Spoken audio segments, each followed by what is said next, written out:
जब हमारी बॉडी में अधिक वायु बढ़ती है। वायु किस कारण से बनती है दोस्तों, ये समझ लीजिए। जैसे कि मैंने आपको बताया है कि हैवी डाइट आपको नहीं करनी है, हैवी चीज़ें फॉलो नहीं करनी है। मैं डाइट में बताता हूँ कि आपको सब हैवी चीज़ें छोड़ना है। तो दोस्तों हैवी चीज़ में मैं आपको क्या बताता हूँ, नॉनवेज बताता हूँ, दूध बताता हूँ, घी बताता हूँ, दही बताता हूँ, राजमा बताता हूँ, उड़द की दाल बताता हूँ, तेल की चीज़ें बताता हूँ, फास्ट फूड बताता हूँ, ठंडा पानी बताता हूँ। ये सारी मैं चीज़ें आपको परहेज करने के लिए बताता हूँ। दोस्तों यही चीज़ जो होती है वो बॉडी में बात पैदा करती है। बात मतलब होता है बादी, बादी मतलब होता है फैट, बादी का मतलब होता है वायु। तो दोस्तों जब हमारी बॉडी में हाई डेफिनेंसी फूड जाता है, हैवी फूड जाता है, तो हमारे लीवर को पचाने में, उसको डाइजेस्ट करने में टाइम लगता है। और हमारी बॉडी जब बैड सेल्स को पचाती है तो साथ में खाना को भी पचाती है। तब दोस्तों हमारी बॉडी में बहुत ज़्यादा न्यू सेल्स बनते हैं हैवी डाइट लेने के कारण से, और हमारी बॉडी में डेड सेल भी उसी स्पीड से बनते हैं। जब हमारी बॉडी ज़्यादा मेहनत वाली नहीं रहती है, जब हम हैवी डाइट लेते हैं और हमारी बॉडी हैवी डाइजेशन वाली नहीं रह जाती, मेटाबॉलिज्म कम होता है, तो हमारे डेड सेल्स होते हैं जो वो पचते नहीं हैं और दोबारा वो हमारी बॉडी में खून में जाते हैं।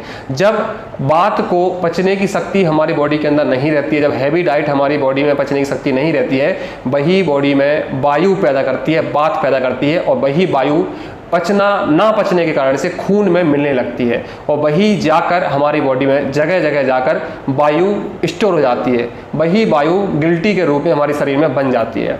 तो दोस्तों इसलिए मैं मना करता हूँ कि हैवी डाइट आपको नहीं लेना है, क्योंकि हैवी डाइट को पचाने के लिए हमारे लीवर को बहुत मेहनत करनी पड़ती है, हमारे आंतों को बहुत मेहनत करना पड़ती है, हमारी किडनियों को बहुत हैवी डाइट जैसे दूध हुआ, घी हुआ, उसको डाइजेस्ट करने में, उसको पानी से अलग करने में काफ़ी मेहनत करनी होती है। तब जब ये सारे ऑर्गन्स हमारे असमर्थ रहते हैं हैवी डाइट को फॉलो करने में, पचाने में।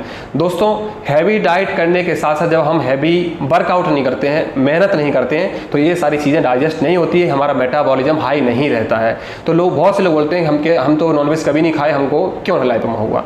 तो दोस्तों नॉनवेज ना खाने के अलावा आप हाई प्रोटीन जैसे कि दूध ले रहे हैं, घी ले रहे हैं, दही ले रहे हैं, अगर ये चीज़ें भी अगर आप हैवी ले रहे हैं और आपकी बॉडी में मेटाबॉलिज्म कम है, मतलब आपकी मेहनत कम है, तो भी आपको लाइपोमा होने के चांसेस बनेंगे।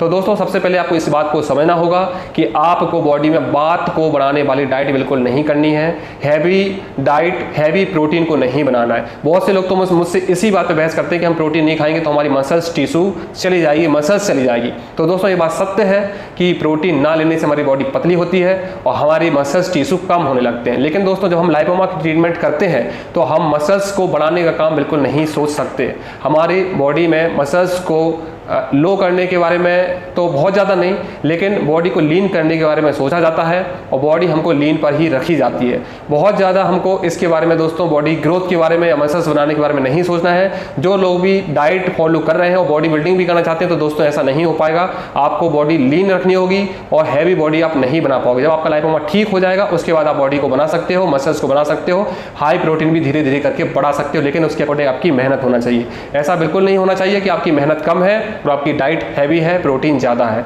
तो दोस्तों आपको मैंने समझाया कि किस तरह से हमारी बॉडी में वायु दोष बढ़ता है। वायु दोष का जो कारण होते हैं वो हैवी चीज़ें होती हैं, हैवी प्रोटीन होती हैं, और जब हमारी बॉडी में सही तरह से डाइजेस्ट नहीं हो पाता है, सही तरह से नहीं पच पाता है, तो हमको इस तरह की चीज़ें दोस्तों ज़्यादा ध्यान रखना होता है। हैवी डाइट के ऊपर हमको ध्यान रखना होता है और हैवी चीज़ें हमको इग्नोर करनी होती हैं, हैवी चीज़ें हमको छोड़नी होती है। अब दोस्तों बात ये आती है कि अगर हमारी बॉडी में वायु दोष बन चुका है, वायु दोष हो रहा है, तो उसको रोकें कैसे।